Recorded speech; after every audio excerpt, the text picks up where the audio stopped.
Shalom saudaraku yang terkasih, sesama orang-orang percaya di dalam Kristus. Hari ini kita akan belajar pengajaran pertama dari seri pengembangan karakter, yaitu kejujuran. Sebelum mulai masuk dalam pembelajaran firman Tuhan, mari kita terlebih dulu berdoa. Bapa, kami tahu bahwa Engkaulah sumber segala hikmat dan pengetahuan. Kuasa-Mulah yang bisa menyingkapkan selubung hati kami, sehingga kami bisa mengerti apa yang menjadi kehendak-Mu di dalam hidup kami. Kiranya Engkau menjamah hati kami, menerangi mata kami, dan membiarkan kami bertemu dengan-Mu melalui firman-Mu yang kami dengarkan hari ini. Berkatilah setiap hati yang lapar dan haus akan kebenaran-Mu, sehingga setelah selesai mendengarkan pengajaran firman-Mu hari ini, ada pengurapan dan kekuatan yang baru bagi setiap orang yang percaya. Terima kasih ya Bapa, kami memulai saat teduh hari ini di dalam satu nama yang kudus, nama Tuhan Yesus Kristus. Amin. Sahabat firman kehidupan yang terkasih, kata karakter berasal dari bahasa Yunani kuno yang berarti alat untuk membuat tanda atau tanda yang terukir. Seiring waktu, artinya berkembang menjadi ciri khas atau sifat-sifat yang membedakan seseorang atau sesuatu. Setiap orang memiliki karakter yang membedakannya dari orang lain. Dan dalam seri pengembangan karakter ini, kita akan belajar apa sajakah karakter yang harus dikembangkan sesuai dengan firman Tuhan.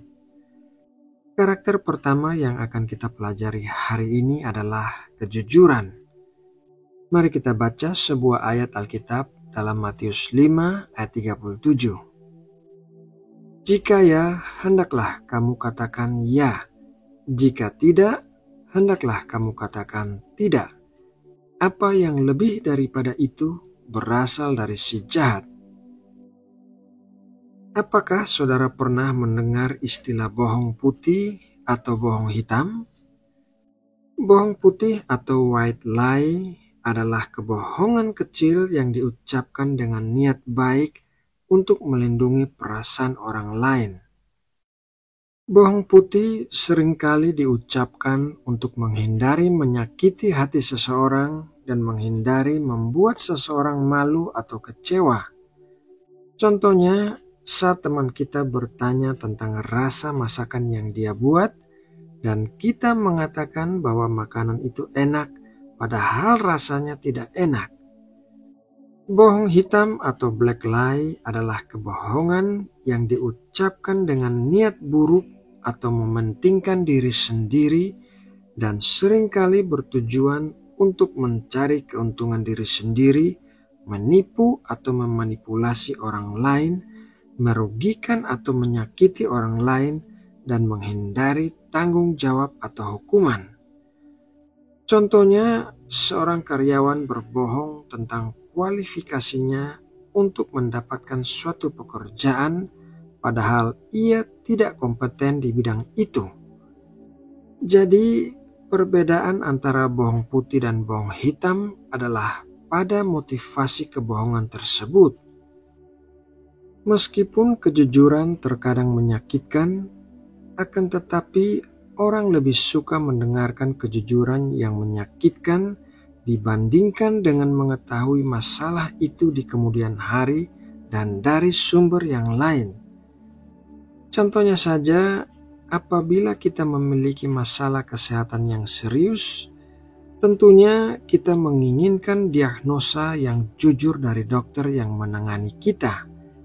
Atau saat kita membeli rumah atau mobil, kita menginginkan keterangan yang jujur dari penjual rumah atau penjual mobil itu.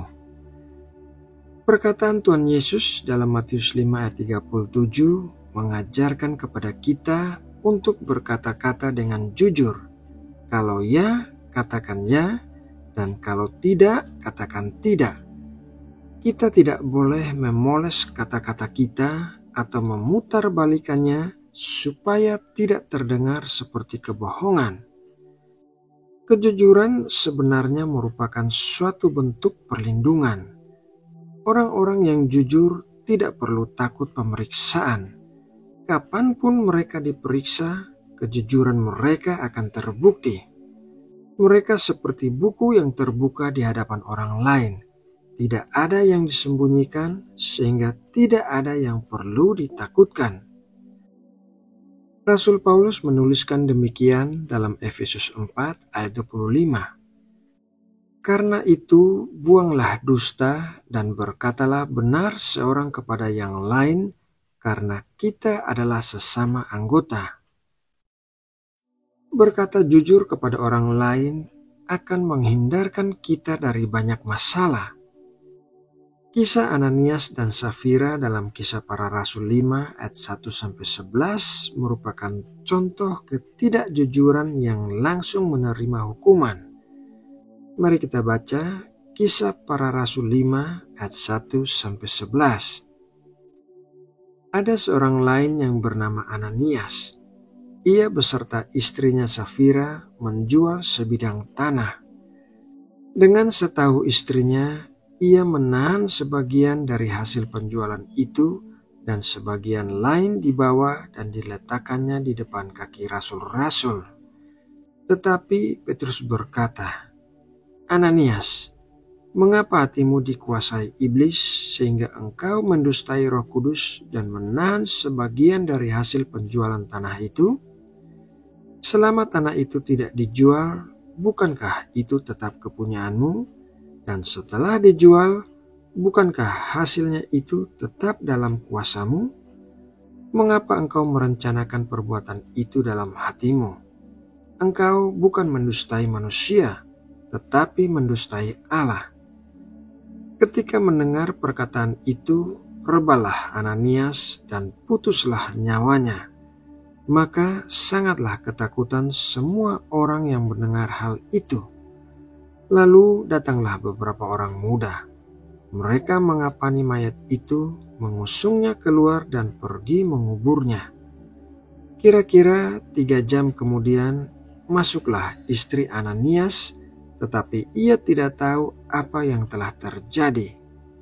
Kata Petrus kepadanya, katakanlah kepadaku, dengan harga sekiankah tanah itu kamu jual? Jawab perempuan itu, betul sekian.